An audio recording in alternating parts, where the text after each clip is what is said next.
Salve te discipuli. This is help for your Latin studies in Henle First Year Latin, exercise number 191.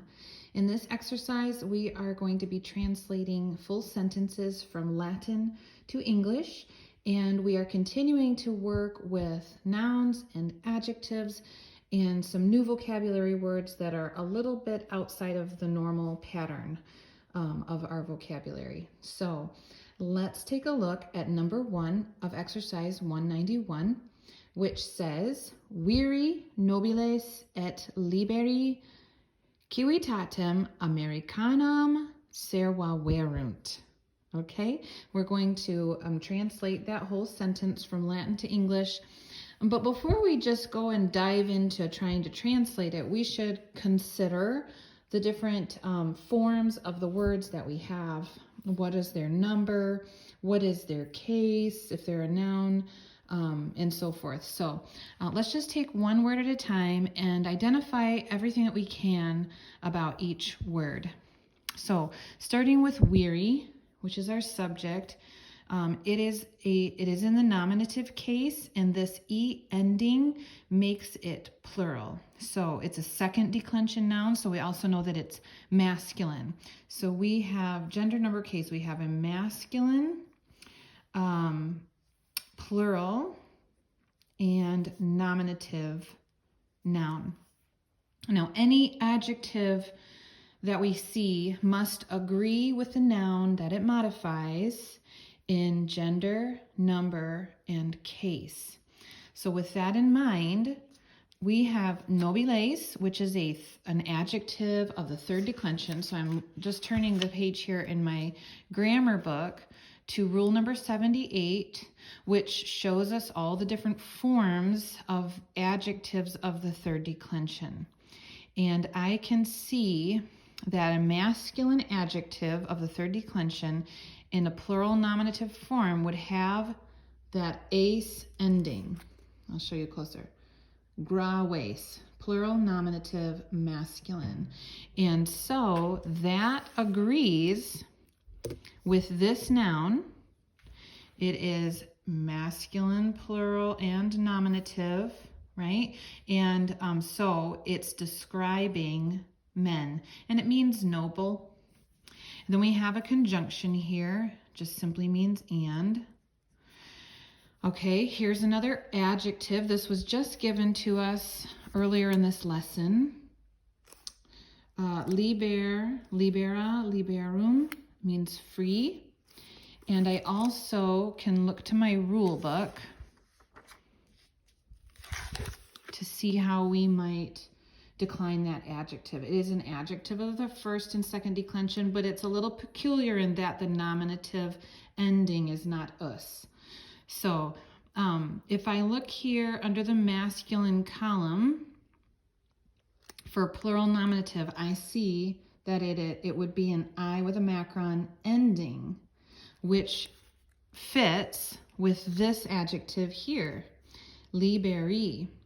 And so I can also say that this is masculine, plural, and nominative. And these two adjectives, it makes sense, they are connected with a coordinating conjunction and. And both of these adjectives then will be describing our subject noun, our nominative noun. Okay, we have another noun, civitatem. The ending's different. It has an em ending. And again, if we look back at our new vocabulary list, it's given here, civitas, civitatis. It's a third declension noun meaning state. And if we think through the third declension endings that we know, it's various, is, em, you know, that em ending. That em ending, therefore, is accusative and singular. So I'm going to write that down. Civitas, civitatis. I'm going to leave a space for gender because we'll talk about that next. So it is a singular and accusative. So it's the direct object. All right, let's talk about gender of the third declension. According to the SOX rule, S-O-X, any noun ending with an S, O, or X in the nominative singular is feminine. And so this noun is feminine, and I'll go ahead and write that in there too.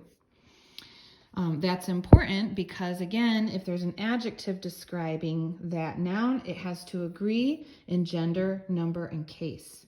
And here we are. We have Americanum. I'm going to flip this over. Americanum is given in the footnotes under exercise 191. And you can see here, by the way it's listed, Americanus, Americana, Americanum, that it is an adjective meaning American. It's an adjective of the first and second declension. So it will take one of those endings and be declined accordingly based on its gender. And so in this case, we have determined that civitatem is feminine.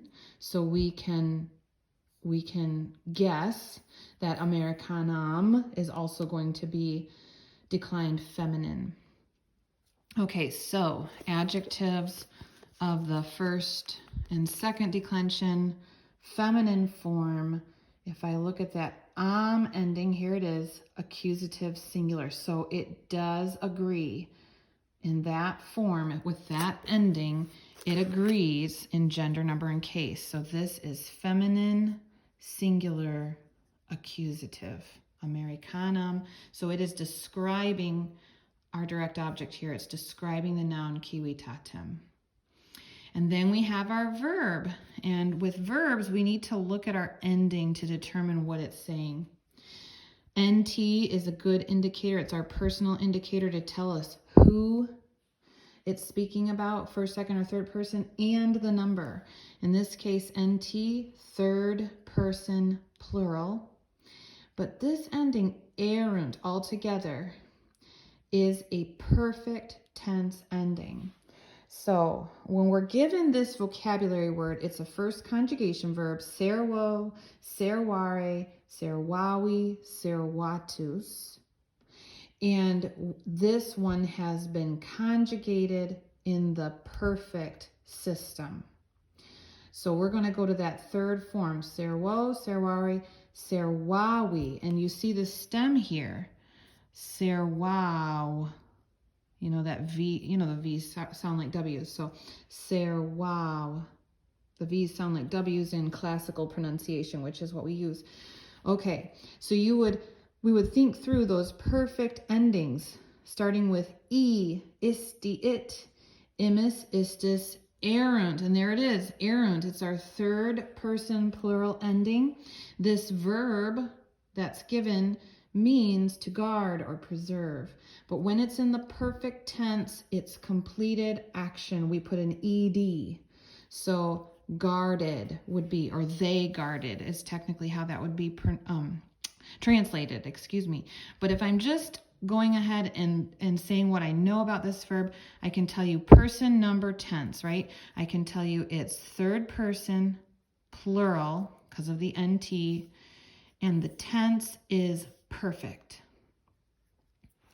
So I would I would conjugate it from that third form of your four verb forms there. Okay, guarded, they guarded. All right, I think we're ready to translate with all of these things in mind. When we translate a sentence into, adjectives, I should say, in Latin, if they're quantity adjectives, they go before the noun they modify, and if they're quality adjectives, they go after the noun they modify. And so it makes sense looking at this Latin sentence that nobilis, noble, liberi, free, Americanum, American, those are all quality adjectives, which is why they're placed after the nouns that they modify. But in English, we don't follow the same rules in that way. We typically put our adjectives before our nouns. And so when we translate this to English, we're going to start by saying what the men are like. We're going to start by saying noble and free. Right? Noble and free men. That's this phrase right here. What do they do? Next we go to, we follow a pattern in English, so we would say subject verb, right?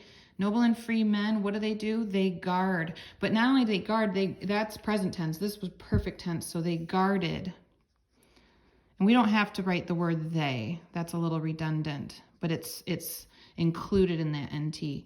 Noble and free men guarded. What did they guard? They guarded American state. And in Latin, we don't use articles, but in English we do. And so if it makes sense in the translations to include an article to make the sentence flow nicely, then we do that. So noble and free men guarded the American state. All right, that's the final sentence. Viri nobiles et liberi civitatem Americanam servaverunt. Noble and free men guarded the American state. I hope that this has been helpful to you. Have a great day.